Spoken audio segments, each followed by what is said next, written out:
Hey everyone, Tom here, and today we want to answer the quick question, why is my Dosatron squeaking? First, I want to let you know that all of your Dosatrons make a noise, you just may not hear it in some, and you may hear it in others due to a change in surface tension in the water. A change in your surface tension can happen when lowering the pH of the water running through your system. A good example of this is when you rub your finger around the edge of a wine glass. That sound we're making is high frequency vibrations creating an audible noise.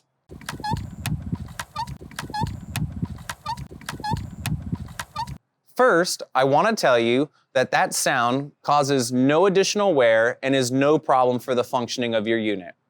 However, if it is a little annoying or you just don't want to hear it, we do offer packets of Dosalube, which can be applied to the seals of your piston and will reduce or eliminate that sound for a period of time.